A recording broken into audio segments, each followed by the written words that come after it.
익절의 기술 배워보도록 하겠습니다. M10W 나인원 박재호 어드바이저 연결돼 있습니다. 안녕하세요. 네, 안녕하세요. 화요일에는 카카오에 대한 전략 들어봤는데 오늘은 네이버 한번 이야기 나눠봐야 될 것 같아요. 위원님, 오후에 나온 기사 중에 이베이 코리아 인수전 최종 참여 여부는 미정이다라는 기사가 있는데 이 기사 어떻게 받아들여야 할까요?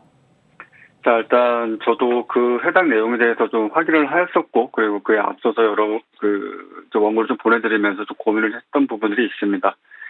물론 지금 네이버 같은 경우에는 지금 현재 카카오가 시총을 제꼈는 많은 여러 가지가 이야기가 있고, 또 더 나아가서 지금 현재 이커머스 같은 경우에는 국내 사실상 네이버 쇼핑을 제외한 나머지 이커머스 회사들의 총 매출액 대비했을 때, 총 거래액을 비교했을 때 네이버가 상대적으로 멀뚱하거나 비슷한 수준을 유지하고 있는 막강한 정말 시장의 어떤 지배력을 과시하고 있는 상황인데, 사실 이 상황에서 지금 신세계, 즉 이마트와 관련된 연관된 어떤 추가적인 오프라인 어떤 배송 서비스까지 직접 하게 됐을 경우에는 그 파괴력을 상당히 좀 각오할 만한 어떤 부분들이 있고, 사실 이런 부분들에 대해서 이제 공정이라든지 다른 곳에서도 어떤 제도적인 장치를 발동을 하여 어떤 제재를 해야 되는 것이 아닌가, 제한을 둬야 되는 것이 아닌가라는 의견을 사실상 오랫동안 지속이 되고 왔습니다.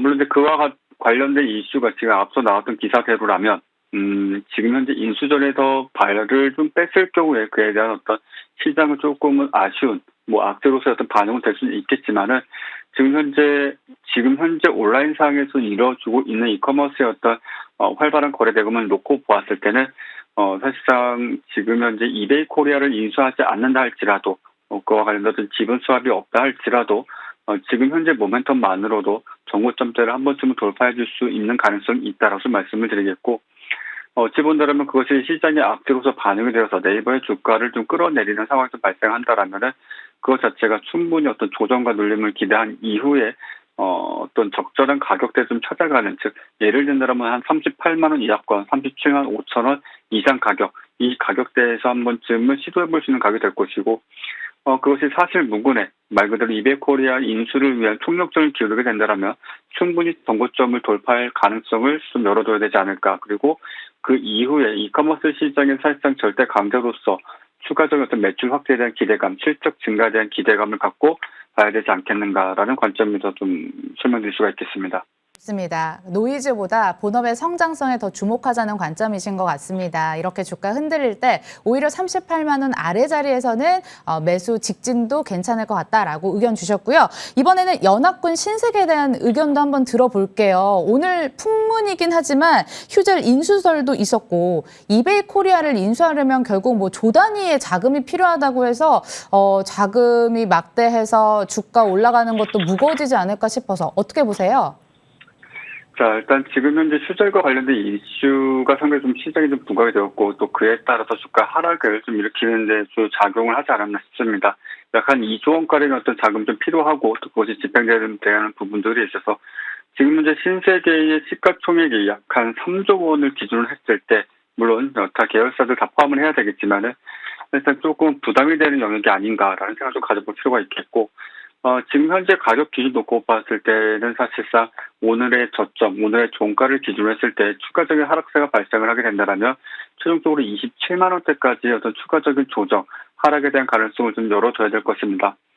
물론 이베이 코리아 지금 현재 앞서 네이버의 어떤 수합, 그러니까 지분 교환, 어떤 수합에 대한 어떤 부분들이 있기 때문에 실질적으로 이베이 코리아를 인수했을 경우에는 역시나 마찬가지로 지금 온라인 상점 이커머스 시장에 있어서 사실상 오프라인과 온라인을 네이버와 함께 사실상 거의 과독점이라고 해도 과언이 아닐 정도로 상당한 지배력을 발휘할 것으로 보여지고 있는데, 그런 어떤 자유시장 경제에 있어서 사실 크게 이슈화될 부분은 아니라고 생각하지만 앞서 말씀드린 대로 그것 자체가 어떤 공정위에서의 어떤 제한이라든지 어떤 제도적 장치를 발휘하여 사실상 조금은 어떤 사업 활동에 있어서 지금 계획하고 있고 지금 전략적으로 내세우고 있는 부분들이 조금은 축소되지 않을까라는 좀 우려감도 어느 정도 반영되지 않을까 싶습니다.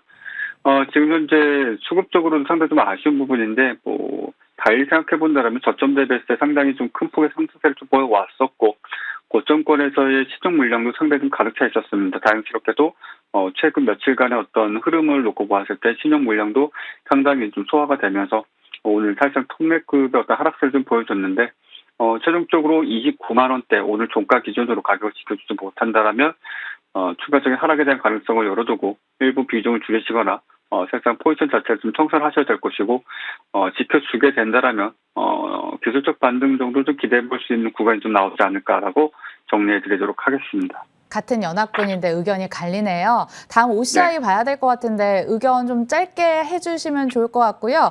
마지막으로 유망주까지 묶어서 듣겠습니다.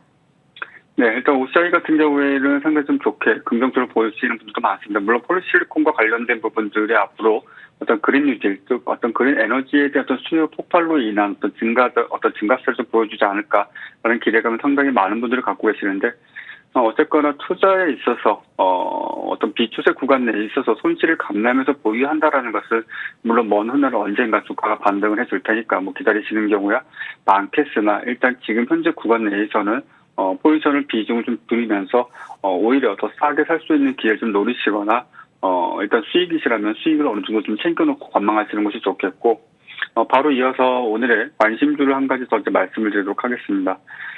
동양철강을 좀 말씀드릴 수가 있겠고, 동양철강 같은 경우에는 최근에, 한 2, 3개월 전부터 이제 원자재 가격 상승과 맞물리면서 지금 현재는 이제 건설자재가 상당히 동일한 상황에서, 시장에서 상당히 좀 주목받고 있는 그런 어떤 섹터 내의, 중소형주이기도 합니다.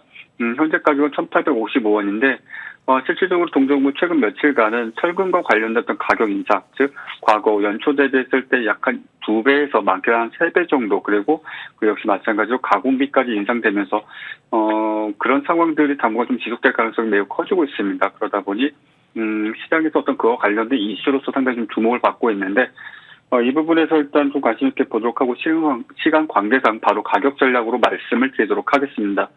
지금 현재 가격 기준했을 때 매수 가격은 1,850원 전후 가격 좀 그 이하권이 좋을 것으로 보여지고 손절가는 1,700원 잡아드리겠으며 목표가는 2,100원 잡아드리도록 하겠습니다. 예, 정리 도와드리겠습니다. OCI는 단기적으로는 셀 의견 주셨고 오늘 유망주는 동양철강이었습니다. 매수가는 1,850원 부근, 목표주가 2,100원, 손절가 1,700원 잡고 한번 대응을 해보도록 하겠습니다. 지금까지 MTNW 나인원 박재호 어드바이저 함께했습니다. 말씀 고맙습니다.